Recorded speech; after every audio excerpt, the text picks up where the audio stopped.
Hello students, welcome to my biology classes. আজকের আমাদের topic হচ্ছে internal structure of anther. So আমরা sexual reproduction in flowering plant পড়ছি। এখানে প্রথমেই যেটা আসছে সেক্সুয়াল রিপ্রোডাকশনে, সেটা হচ্ছে প্রি ফার্টিলাইজেশন ইভেন্টস, যেখানে গ্যামেটোজেনেসিস হয়, অর্থাৎ গ্যামেট ফর্মেশন হয়। সো গ্যামেট ফর্মেশন দু ধরনের গ্যামেট হবে, male gamete and female gamete. প্ল্যান্টের ক্ষেত্রে মানে হায়ার প্ল্যান্ট দ্যাট ইজ অ্যাঞ্জিওস্পার্মের ক্ষেত্রে মেল গ্যামেট তৈরি হবে পোলেন গ্রেনের মধ্যে, অ্যান্ড পোলেন গ্রেন থাকবে কোথায়? অ্যান্থারের মধ্যে। সো আগে আমাদেরকে অ্যান্থারের স্ট্রাকচার দেখতে হবে, তারপর আমরা গ্যামেটোজেনেসিসের ক্ষেত্রে যাব যে গ্যামেটোজেনেসিস কীভাবে উৎপন্ন হচ্ছে। সো প্রথমে আমরা স্ট্রাকচারের উপরে আসছি।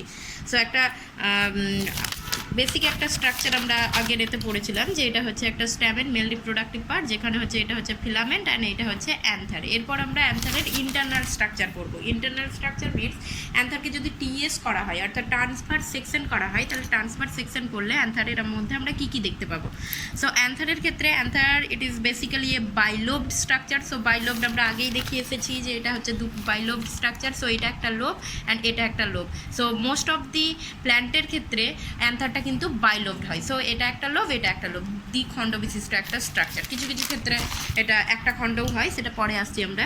অ্যান্ড টেট্রাগোনাল নব like fertile part of stem. So fertile part কেন বলা হয়? তার কারণ এটা রিপ্রোডাকশনে সাহায্য করছে। অ্যান্ড টেট্রাগোনাল বলতে যদি অ্যান্থারকে টিএস করা হয়, তাহলে এটা একটা এইরকম ধরনের একটা চারটে কর্নার এর মধ্যে আমরা দেখতে পাই। এই একটা কর্নার, দুটো কর্নার, তিনটে, চারটে, সো চারটে কর্নার এরকম দেখতে পাওয়া যায়। সো দ্যাটস ওয়াই এটাকে টেট্রাগোনাল স্ট্রাকচার বলা হয়ে থাকে। ঠিক আছে? So anther is a bilobe tetragonal structure. আর এখানে বাইলোব স্ট্রাকচারটা কোথায় না, লোভ হচ্ছে এই স্ট্রাকচারের মধ্যে, আমি এখান থেকে দুটো বিভক্ত করে দিচ্ছি। সো এই পার্টটা একটা লোভ অ্যান্ড এই পার্টটা একটা লোভ। সো দুটো লোভ। সো এখান থেকে যদি আমরা এটাকে ভাগ করে দিই, লাইন করে দিই, তাহলে এইটা হচ্ছে টোটাল একটা লোভের মধ্যে পড়ছে অ্যান্ড এইটা হচ্ছে টোটাল একটা লোভের মধ্যে পড়ছে। সো বাইলোভ এই কারণে বলছি এটা একটা লোভ, এটা একটা লোভ। অ্যান্ড টেট্রাগোনাল এই কারণে বলছি যে এখানে টোটাল যে স্ট্রাকচারটা, যে আউটলাইনটা হয়েছে, সেটা চারটে কর্নারের মতো রয়েছে। এই একটা কর্নার, এটা একটা কর্নার, এটা একটা কর্নার, এটা একটা কর্নার। সো সেই জন্য টেট্রাগোনাল স্ট্রাকচারের মধ্যে বলছি।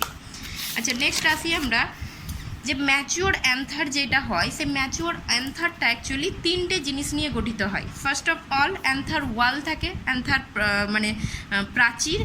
2 নম্বর হচ্ছে কানেকটিভ যোজক, অ্যান্ড 3 নম্বর হচ্ছে পোলেন চেম্বার। সো পোলেন গহ্বর বা পোলেন চেম্বারের অপর আর একটা নাম হচ্ছে মাইক্রোস্পোরাঞ্জিয়াম। সো একটা অ্যান্থার, ম্যাচিওর অ্যান্থার এই চারটে জিনিস এই তিনটে অংশ নিয়ে গঠিত হচ্ছে। সো কোনটা কী আসছে আমরা দেখি প্রথমে। সো এখানে আমি দেখাই, এই জায়গাটা হচ্ছে এই টোটাল এই পোর্শন থেকে টোটাল এই পোর্শনটা অ্যান্থার ওয়ালের মধ্যে পড়লো। এটা হচ্ছে অ্যান্থার ওয়াল, এখানে টোটাল পোর্শনটা অ্যান্থার ওয়াল। বাকি এই সার্কুলার যে স্ট্রাকচারটা আমরা দেখাচ্ছি, সেই সার্কুলার স্ট্রাকচারটা হচ্ছে মাইক্রোস্পোরাঞ্জিয়াম অর পোলেন চেম্বার বলা হচ্ছে, পোলেন চেম্বার। অ্যান্ড কানেকটিভ হচ্ছে এই পার্টে থাকবে। সো কানেকটিভ বেসিক্যালি একটা স্টেরাইল টিস্যু, যেটা দুটো লোবকে জাস্ট জয়েন করে রেখেছে, সেই জন্য এটা কানেকটিভ। সো কানেক্ট করে রেখেছে, দুটো লোবকে কানেক্ট করে রেখেছে। মিনস এই জায়গায় কিছু স্টেরাইল টিস্যু থাকবে, এই জায়গায় কিছু এরকম স্টেরাইল মিনস এরা কোনো রিপ্রোডাকশনে পার্ট নেবে না। সো এই জায়গায় কিছু স্টেরাইল টিস্যু থাকবে, যে স্টেরাইল টিস্যুটা দুটো লোবকে কানেক্ট করে রেখেছে। সো সেই জন্য এটাকে বলা হচ্ছে কানেকটিভ বলা হচ্ছে। তো এই তিনটে অংশকেই আমরা ডিটেলসে পড়তে যাব। সো ফার্স্টেই আসি আমরা অ্যান্থার ওয়াল। সো অ্যান্থার ওয়ালের ক্ষেত্রে কি বলছি, anther wall consist of 4 layer. So anther wall total 4টে স্তর নিয়ে গঠিত হয়। So first layer is epidermis, second is endothecium, third one is middle layer and fourth one is tapetum. Okay, so এখানে কোনটা কার মধ্যে আসছে? সো একদম এপিডার্মিসের ক্ষেত্রে আসি আমরা। সো একদম বাইরের যে লেয়ারটা, অর্থাৎ এই লেয়ারটা যেটা ব্ল্যাক কালার দিয়ে দেখানো হয়েছে, সো এই লেয়ারটা হচ্ছে epidermis. So it is epidermis. And এপিডার্মিসের ক্যারেক্টার আমরা জানি যে এপিডার্মিস নর্মালি কী হয়, প্যারেনকাইমাটাস সেল দিয়ে গঠিত হয় এবং সিঙ্গেল লেয়ার। সো এখানে আমি টোটালটা যদি আউটলাইন করিনি, জাস্ট উপরের পোর্শনটা করে দেখিয়েছি ডায়াগ্রামে। সো এই যে ব্ল্যাক কালার দিয়ে যে থিন ওয়াল প্যারেনকাইমাটাস সেল দিয়ে যে সিঙ্গেল লেয়ার যে স্ট্রাকচারটা দেখা যাচ্ছে, সেটাই হচ্ছে এপিডার্মিস। এবং এর যে ফাংশনটা, সে ফাংশনটা হচ্ছে প্রোটেকশন, অর্থাৎ ভিতরের অংশকে প্রোটেক্ট করা, এটা হচ্ছে এর ফাংশনের মধ্যে পড়ছে। সো এপিডার্মিসের মধ্যে আমরা কি বলছি না, it is the outer most single layer with compactly arranged cell, অর্থাৎ একদম সর্ববহিস্থ সিঙ্গেল লেয়ার, মানে একটা স্তর বিশিষ্ট, যেটা কম্প্যাক্টলি অর্থাৎ ঘন সন্নিবিষ্টভাবে রয়েছে এরকম সেল নিয়ে গঠিত, এবং মেনলি এটা প্রোটেক্টিভ ইন নেচার, মানে এটা প্রোটেক্ট করে, ভিতরের যে অংশটা রয়েছে সেই টোটালটাকে প্রোটেক্ট করার কাজ করে। And second layer is endothecium. And এন্ডোথেসিয়ামের ক্ষেত্রে আসি আমরা, সো যেটা গ্রিন কালার দিয়ে দেখানো হচ্ছে সেটা হচ্ছে এন্ডোথেসিয়াম, মিনস এই লেয়ারটাকে বলছি। So endothecium, it is endothecium. And endothecium present below the epidermis, এপিডার্মিসের নিচে এন্ডোথেসিয়াম প্রেজেন্ট থাকছে, এবং এখানে ডায়াগ্রাম থেকে আমরা বুঝতে পারছি এন্ডোথেসিয়ামটাও কিন্তু সিঙ্গেল লেয়ার স্ট্রাকচার হয়। সো এন্ডোথেসিয়ামের ক্ষেত্রে কি হচ্ছে, it consists of radially arranged elongated cell showing fibrous bands. So এখানের যে সেলগুলো হচ্ছে সে সেলগুলো র্যাডিয়ালি অ্যারেঞ্জড হচ্ছে এবং ইলংগেটেড, সেলগুলো বড় আকৃতির হয়, এবং এদের মধ্যে যে ওয়ালগুলো রয়েছে, অর্থাৎ এই যে এদের মধ্যে যে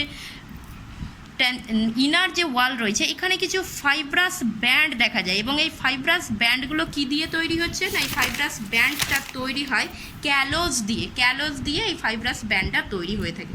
এবং because of the present of fibrous band, এই লেয়ারটাকে, এন্ডোথেসিয়ামকে অনেক সময় ফাইব্রাস লেয়ারও বলা হয়ে থাকে।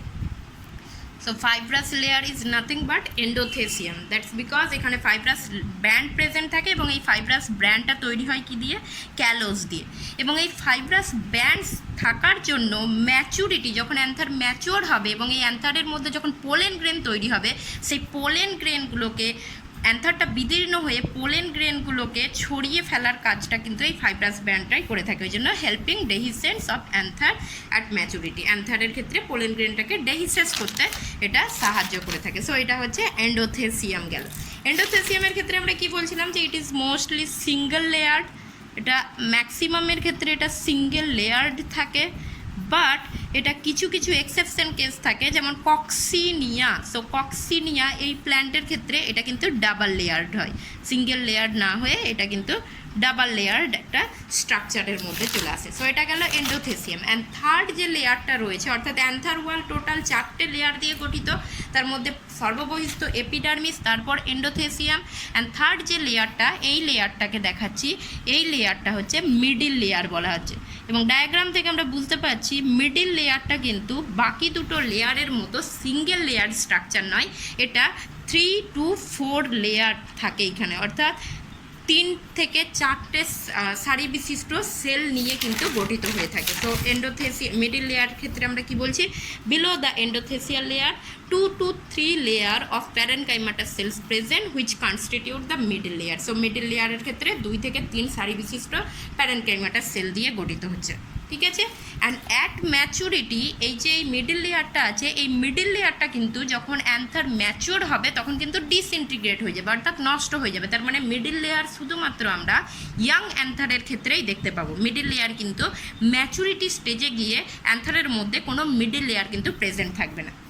কিছু কিছু প্ল্যান্ট রয়েছে, যেমন অ্যাকোয়াটিক প্ল্যান্ট, যেমন লেমনা প্ল্যান্টের ক্ষেত্রে টোটালি মিডিল লেয়ার কিন্তু অ্যাবসেন্ট থাকে, অর্থাৎ ইয়াং স্টেজেও কিন্তু এদের মিডিল লেয়ার অ্যাবসেন্ট থাকে। সো এটা হচ্ছে অ্যাবসেন্ট থাকে। অন্য প্ল্যান্টদের ক্ষেত্রে যখন ম্যাচিওর হয়ে যাচ্ছে তখন এটা নষ্ট হয়ে যাচ্ছে, এবং নষ্ট হয়ে গিয়ে এটা মেনলি যেটা সাহায্য করছে মিডিল লেয়ার, সেটা হচ্ছে যে এরা ডেহিসেন্সে সাহায্য করবে, অর্থাৎ যে পোলেন গ্রেন তৈরি হবে সেই পোলেন গ্রেনকে বিদীর্ণ হতে সাহায্য করবে। এবং মিডিল লেয়ারের যে সেলগুলো, cells are full of starch, এখানে কিন্তু প্রচুর পরিমাণে স্টার্চ সঞ্চিত থাকে, যা বাকি সেলগুলোকে নিউট্রিশন প্রোভাইড করতে সাহায্য করে থাকে। এবং যখন ম্যাচুরিটি আসছে তখন কিন্তু মিডিল লেয়ার নষ্ট হয়ে যাচ্ছে, নষ্ট হয়ে গিয়ে পোলেন গ্রেনের ডেহিসেন্সে সাহায্য করবে। তো এটা গেল মিডিল লেয়ারের ক্ষেত্রে। আর নেক্সট হচ্ছে এই অংশটা, অর্থাৎ একদম অন্তস্থ, অর্থাৎ একদম ইনার মোস্ট যেটা রয়েছে সেইটাকে বলা হচ্ছে ট্যাপেটাম, সেই লেয়ারটাকে বলছি আমরা tapetum. So tapetum is the inner most layer. And ট্যাপেটামের ক্ষেত্রে একটা বিশেষ ক্যারেক্টারিস্টিক রয়েছে, ট্যাপেটামের সেলগুলো দেখলে বোঝা যাবে, ট্যাপেটামের সেলগুলোর মধ্যে ডেন্স সাইটোপ্লাজম থাকে, এবং এই সেলগুলোর মধ্যে যে নিউক্লিয়াসটা থাকে সেটা কিন্তু প্রমিনেন্ট অর্থাৎ খুব স্পষ্ট নিউক্লিয়াস দেখতে পাওয়া যায়। সো এটা হচ্ছে ট্যাপেটাম। সো ট্যাপেটামের ক্ষেত্রে আমরা কি বলছি না, it is the innermost layer of another wall. So another ওয়ালের সর্ব অন্তস্থ যে লেয়ারটা রয়েছে সেটা হচ্ছে tapetum. It completely surrounds the sporogenous tissue. Sporogenous tissue মানে এর ভিতরে যে টিস্যুগুলো রয়েছে সেগুলোকে বলছি আমরা স্পোরোজেনাস টিস্যু, যেটা রেড কালার দিয়ে দেখা যাচ্ছে। সো এই রেড কালারটা স্পোরোজেনাস টিস্যু এবং এইটাকে আবৃত করে রেখেছে tapetum. And tapetal cells are characterized by dense cytoplasm, যেটা আমি বললাম যে এখানে dense cytoplasm with prominent nuclei অর্থাৎ সুস্পষ্ট নিউক্লিয়াস থাকে। এবং যখন ম্যাচুরিটি আসছে তখন ট্যাপেটাম সেলগুলো ইউনিনিউক্লিয়েট স্ট্রাকচার থেকে মাল্টিনিউক্লিয়েট স্ট্রাকচার হতে পারে, বা ডিপ্লয়েডস থেকে এটা পলিপ্লয়েড হতে পারে। কিভাবে হচ্ছে না, মাল্টিনিউক্লিয়েট হওয়ার জন্য নর্মালি এদের মধ্যে ফ্রি নিউক্লিয়ার ডিভিশন ঘটে থাকে, অর্থাৎ সেলগুলোর মধ্যে ক্যারিওকাইনেসিস অনলি ঘটবে এবং তার ফলে একটা নিউক্লিয়াস থেকে অসংখ্য নিউক্লিয়াস একটা সেলের মধ্যে আসতে পারে এবং এন্ডোমাইটোসিস ঘটতে পারে। সো এন্ডোমাইটোসিসের ফলে এখানে পলিপ্লয়েডই ট্যাপেটাম সেলগুলোর মধ্যে পলিপ্লয়েডই কিছু স্ট্রাকচার দেখা যায়। এবং এই tapetum is a special layer. তার কারণ হচ্ছে এই ট্যাপেটাম বাকি তিনটে লেয়ার মেনলি প্রোটেকশনে সাহায্য করে থাকে, বা tapetum is nutritive in nature. তার মানে হচ্ছে ট্যাপেটাম যে সেলগুলো রয়েছে সেই সেলগুলোই যখন পোলেন গ্রেন তৈরি হয়, যেই সেলগুলো থেকে পোলেন গ্রেন তৈরি হবে সেই সেলগুলোকে নিউট্রিশন বা পুষ্টি পদার্থ সরবরাহের জন্য ট্যাপেটামটাই কাজ করে থাকে। সো ট্যাপেটামের মেন ফাংশন যেটা, so it provides nutrition to developing microspore mother cell. So microspore mother cell মানে যেই সেল থেকে মাইক্রোস্পোর বা পোলেন গ্রেন তৈরি হবে সেটা হচ্ছে microspore mother cell. So microspore mother sell থেকে নিউট্রিশন প্রোভাইড করার কাজটা কিন্তু ট্যাপেটাম করে থাকে। অ্যান্ড ট্যাপেটাম সম্পর্কে আমরা নেক্সট ভিডিওতে আরও ডিটেলসে পড়বো। এখানে জাস্ট আমরা অ্যান্থারের স্ট্রাকচারটা পড়ছি। তো এটা গেল অ্যান্থার ওয়াল। এবার যদি এটাকে আমরা আলাদাভাবে একটু অ্যান্থার ওয়ালটাকে দেখাই, তাহলে এইটা শুধু সিঙ্গেল একটা পোর্শন, যদি এই পোর্শনটাকে কেটে নেওয়া হয়, নিয়ে যদি দেখানো হয়, তাহলে এখানে হচ্ছে এই স্ট্রাকচারটা দেখানো হচ্ছে। সো এইটা হচ্ছে এপিডার্মিস, একদম বাইরের লেয়ার। নেক্সট হচ্ছে এটা হচ্ছে এন্ডোথেসিয়াম। এন্ডোথেসিয়াম এই পোর্শনটা, এই জায়গাটা, এটা হচ্ছে middle layer. And large cell যেটা দেখানো যাচ্ছে সেটা হচ্ছে ট্যাপেটাম। অ্যান্ড তারপরে এইগুলো ট্যাপেটাম যাকে এনক্লোজ করে রেখেছে সেটাকে বলা হচ্ছে স্পোরোজেনাস টিস্যু। তো স্পোরোজেনাস টিস্যুর মধ্যে আসছে, ঠিক আছে। অ্যান্ড এখানে নেক্সট যেটা আসছে কানেকটিভ তো আমরা বলে দিয়েছি। তারপর আসছি পোলেন চেম্বার। পোলেন চেম্বারকে বলা হয় মাইক্রোস্পোরাঞ্জিয়াম। সো পোলেন চেম্বার বা পোলেন স্যাক বা মাইক্রোস্পোরাঞ্জিয়াম। তো মাইক্রোস্পোরাঞ্জিয়াম কি না, পোলেন চেম্বার হচ্ছে in dithecous anther 4 pollen chamber আর মাইক্রোস্পোরাঞ্জিয়াম আর প্রেজেন্ট। সো এখানে আমাদেরকে দেখতে হবে ডাইথেকাস মিনস একটা বাইলোভড স্ট্রাকচার। সো এটা একটা লোভ, এটা একটা লোভ। এই বাইলোভড অ্যান্থারের ক্ষেত্রে যেটা দেখা যায় টোটাল চারটে পোলেন স্যাক বা পোলেন চেম্বার বা মাইক্রোস্পোরাঞ্জিয়াম থাকে।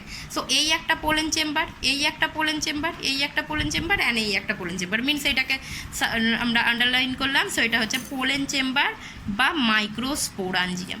এবং এই চারটে পোলেন চেম্বার, ডাইথেকাসের মধ্যে চারটে পোলেন চেম্বার বা চারটে মাইক্রোস্পোরাঞ্জিয়াম থাকে বলে একে বলা হয় টেট্রাস্পোরাঞ্জিয়েট।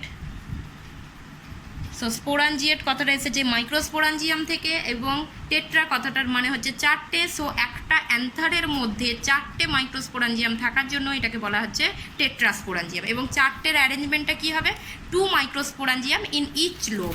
সো প্রত্যেকটা লোবে 2টো করে মাইক্রোস্পোরাঞ্জিয়াম থাকবে। সো এই একটা লোব, এই লোবে এই একটা মাইক্রোস্পোরাঞ্জিয়াম, এই একটা মাইক্রোস্পোরাঞ্জিয়াম, 2টো। অ্যান্ড এখানে আগেন এই লোবটাই একটা এবং 2টো, চারটে টোটাল মাইক্রোস্পোরাঞ্জিয়াম থাকছে। So most of the anther dithecous হয়, বাইলোভড হয়, তাদের ক্ষেত্রে চারটে মাইক্রোস্পোরাঞ্জিয়াম থাকছে। কিছু কিছু ক্ষেত্রে ইন মোনোথেকাস অ্যান্থার, মানে মোনোথেকাস মানে যেখানে সিঙ্গেল লোব দেখা যাবে। সো সিঙ্গেল লোব মিনস স্ট্রাকচারটা এইরকম ধরনের হবে, অর্থাৎ এইটা হচ্ছে ফিলামেন্ট অ্যান্ড অ্যান্থারটা এই একটা অ্যান্থার। সো এটা একটা lobe, single lobe. So single lobe structure বা মোনোথেকাস যে অ্যান্থার হয়, সে মোনোথেকাস অ্যান্থারের ক্ষেত্রে 2 মাইক্রোস্পোরাঞ্জিয়াম আর প্রেজেন্ট। সো প্রত্যেকটা লোবে 2টো করে মাইক্রোস্পোরাঞ্জিয়াম থাকবে। সো এদের ক্ষেত্রে যদি 2টো মাইক্রোস্পোরাঞ্জিয়াম থাকে তাহলে সেক্ষেত্রে আমরা তাকে বলবো বাইস্পোরাঞ্জিয়েট। অ্যান্ড বাইস্পোরাঞ্জিয়েট কখন দেখা যাবে, যদি মোনোথেকাস হয়। অ্যান্থারটা যদি মোনোথেকাস হয় তাহলে সেটা হবে বাইস্পোরাঞ্জিয়েট। অ্যান্ড এটার এক্সাম্পল হচ্ছে যাদের ক্ষেত্রে দেখা যায় সেটা হচ্ছে মালভেসি ফ্যামিলি। মালভেসি ফ্যামিলির ক্ষেত্রে দেখা যায়, যেমন হিবিস্কাস যে ফ্লাওয়ার আছে সেই হিবিস্কাস ফ্লাওয়ারের যে অ্যান্থারটা সেটা মোনোথেকাস হয় এবং বাইস্পোরাঞ্জিয়েট হয়, মানে দুটো মাত্র মাইক্রোস্পোরাঞ্জিয়াম থাকবে। কিছু কিছু রেয়ারলি কিছু দেখা যায় যেখানে anther lobe has only one microsporangium, অর্থাৎ যেখানে একটা অ্যান্থার লোবে একটি মাইক্রোস্পোরাঞ্জিয়াম প্রেজেন্ট থাকবে। যেমন এক্সাম্পল হচ্ছে উলফিয়া। এবং কিছু প্ল্যান্ট রয়েছে যেখানে অনলি ওয়ান মাইক্রোস্পোরাঞ্জিয়াম পার অ্যান্থার, অর্থাৎ পার অ্যান্থারে একটা মাত্র মাইক্রোস্পোরাঞ্জিয়াম থাকবে। যেমন এক্সাম্পল হচ্ছে সিথোবিয়াম। তো এটা গেল এক্সাম্পল পোলেন চেম্বারের ক্ষেত্রে কতগুলো পোলেন চেম্বার রয়েছে তার উপর ডিপেন্ড করে। এবার কি হচ্ছে না, এই অ্যান্থার ওয়ালটা টোটাল পোলেন চেম্বারটাকে এনক্লোজ করে রেখেছে। তার মানে এখানে এই যে পোলেন চেম্বার আমরা দেখতে পাচ্ছি, এই পোলেন চেম্বার টোটাল 4টে লেয়ার দিয়ে এনক্লোজ থাকে, অর্থাৎ এপিডার্মিস, তারপরে এন্ডোথেসিয়াম, তারপরে মিডিল লেয়ার অ্যান্ড ভিতরের যে লেয়ারটা সেটা ট্যাপেটাম দিয়ে টোটাল পোলেন চেম্বারটা এনক্লোজ হয়ে রয়েছে। এবং এই পোলেন চেম্বারের ক্যারেক্টারিস্টিক্স হচ্ছে যে আউটলাইনে এটা সার্কুলার হবে, আমরা প্রত্যেকটা পোলেন চেম্বারে এরকম সার্কুলার দেখিয়েছি, সার্কুলার হচ্ছে। এবং এই পোলেন চেম্বারের মধ্যে যে টিস্যুগুলো রয়েছে বা যে সেলগুলো রয়েছে সেগুলোকে বলা হচ্ছে স্পোরোজেনাস টিস্যু। মিনস এইটা হচ্ছে স্পোরোজেনাস টিস্যু। সো এটা হচ্ছে স্পোরোজেনাস টিস্যু। পোলেন চেম্বারের মধ্যে স্পোরোজেনাস টিস্যু থাকে। সো কী বলছি আমরা এখানে, microsporangium is circular in outline and in young anther group of compactly arranged homogeneous cells occupies the center of each microsporangium. These cells are called sporogenous tissue. তার মানে pollen চেম্বারের মধ্যে যে সেলগুলো রয়েছে সেইগুলোকে বলছি আমরা স্পোরোজেনাস টিস্যু। এবং এখানে একটা স্ট্রাকচার আমরা দেখিয়েছি যেখানে কম্প্যাক্টলি অ্যারেঞ্জড হয়ে সেলগুলো রয়েছে। আর সেকেন্ড মাইক্রোস্পোরাঞ্জিয়ামে যেটা দেখিয়েছি সেখানে দেখাচ্ছি যে কিছুটা লুজলি অ্যারেঞ্জড রয়েছে। সো দুটোর মধ্যে ডিফারেন্স হচ্ছে যখন ইয়াং অ্যান্থার হয় তখন কিন্তু এই স্পোরোজেনাস টিস্যুগুলো কম্প্যাক্টলি অ্যারেঞ্জড থাকে, এবং যখন অ্যান্থার ম্যাচুরিটির দিকে যায়, মানে অ্যান্থারের যখন বৃদ্ধি হবে, এনলার্জ করবে, তখন পোলেন চেম্বারটাও এনলার্জ করে এবং এর মধ্যে স্পেসটা বেড়ে যায়, স্পেসিয়াস হয়ে যায়, এবং তার ফলে এই যে স্পোরোজেনাস টিস্যুগুলো আছে এইগুলো কিন্তু লুজলি হয়ে যায়, একটা আরেকটার সঙ্গে ঘেঁষে থাকে না, এরকম লুজলি অ্যারেঞ্জড হয়। সেই জন্য এখানে দুটো ডেভেলপমেন্টাল স্টেজ দেখানো হয়েছে। প্রথম স্টেজটা হচ্ছে ইয়াং অ্যান্থারের ক্ষেত্রে, সেকেন্ড স্টেজটা যখন ম্যাচিওর অ্যান্থার হচ্ছে, ম্যাচিওর অ্যান্থারের ক্ষেত্রে স্পোরোজেনাস টিস্যুগুলো, ম্যাচিওর মানে ডেভেলপিং অ্যান্থারের ক্ষেত্রে স্পোরোজেনাস টিস্যুগুলো কিন্তু লুজলি অ্যারেঞ্জড হয়ে গেছে এখানে। ওকে, আর নেক্সট হচ্ছে এই যে স্পোরোজেনাস টিস্যু আছে, এই স্পোরোজেনাস টিস্যুগুলোই এরপর মিওসিস ডিভিশনের মাধ্যমে মাইক্রোস্পোর তৈরি করবে বা পোলেন গ্রেন তৈরি করবে। তার মানে প্রত্যেকটা যে স্পোরোজেনাস টিস্যু আছে সে প্রত্যেকটা sporogenous tissue are capable of undergoing meiosis division to form microspore or pollen grain. So এই প্রত্যেকটা সেল কিন্তু এখানে মাইক্রোস্পোর মাদার সেল হিসাবে কাজ করতে পারে, এবং এই মাইক্রোস্পোর মাদার সেল মিনস এই মিওসিস ডিভিশনের মধ্যে যাবে, এবং তারপর সেখান থেকে মিওসিস প্রক্রিয়ায় প্রত্যেকটা সেল থেকে 4টে করে মাইক্রোস্পোর বা 4টে করে পোলেন গ্রেন তৈরি হবে। সো এটা গেল পোলেন গ্রেনের ক্ষেত্রে। আচ্ছা, এবার যখন ম্যাচুরিটি হয়ে যাচ্ছে, পোলেন গ্রেন যখন তৈরি হয়ে যাচ্ছে, তখন সেটা কিভাবে বেরিয়ে আসবে? সো তার কারণ হচ্ছে পোলেন গ্রেনের মধ্যে মেল গ্যামেট থাকবে, এবং মেল গ্যামেটটাকে ট্রান্সফার হতে হবে কোথায়? ফিমেল গ্যামেটের মধ্যে। সো এটা তখন ম্যাচিওর অ্যান্থারের ক্ষেত্রে এটা একটা দেখানো হয়েছে যে ডেহিসেন্স হচ্ছে। সো ডেহিসেন্স কোথা থেকে হচ্ছে? ম্যাচিওর অ্যান্থারের ক্ষেত্রে এখানে দেখা শুধুমাত্র এখানে এপিডার্মিস এন্ডোথেসিয়াম দেখানো হচ্ছে, মিডিল লেয়ার নষ্ট হয়ে গেছে, ট্যাপেটামও নষ্ট হয়ে গেছে, এবং ট্যাপেটাম নষ্ট হয়ে গিয়ে এগুলো পোলেন, সো এগুলো পোলেন গ্রেন দেখাচ্ছি আমরা।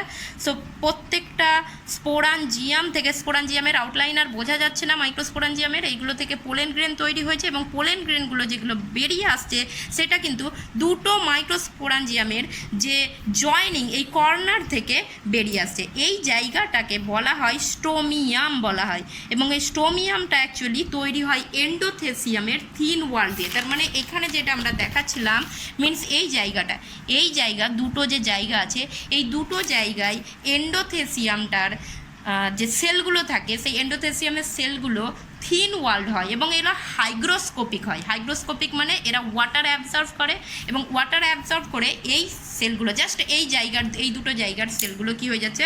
স্ফীত হচ্ছে, মিনস এনলার্জড হচ্ছে। অ্যান্ড এই জায়গার সেলগুলো যদি এনলার্জড হয় তাহলে একটা প্রেসার ক্রিয়েট হবে, অ্যান্ড প্রেসার ক্রিয়েট হলে এই জায়গাটা ফেটে যাবে। সো সেইটাই দেখানো হয়েছে, এই জায়গাটা ফেটে গেছে, এই দুটো পোর্শন ফেটে গেছে, অ্যান্ড এই দুটো পোর্শন ফেটে গেলে এই বাকি যে মাইক্রোস্পোরাঞ্জিয়ামগুলো থেকে যে পোলেন গ্রেনগুলো তৈরি হয়েছিল সেই পোলেন গ্রেনগুলো এখান থেকে ডেহিসেস হয়ে যাচ্ছে, অর্থাৎ এখান থেকে বাইরে বেরিয়ে আসছে, অ্যান্ড এই অঞ্চলটাকেই বলা হচ্ছে স্টোমিয়াম। সো স্টোমিয়াম ইজ দ্য ডেহিসেন্স লাইন, মানে যেই অংশটা থেকে পোলেন গ্রেন বা পরাগরেণু বিদীর্ণ হবে, বেরিয়ে আসবে, সেই অংশটাকেই বলা হচ্ছে স্টোমিয়াম, অ্যান্ড স্টোমিয়াম তৈরি হচ্ছে এন্ডোথেসিয়াম সেল থেকে। So this is all about the structure, internal structure of anther. In the next video আমরা ট্যাপেটাম সম্পর্কে ডিটেলসে পড়ব।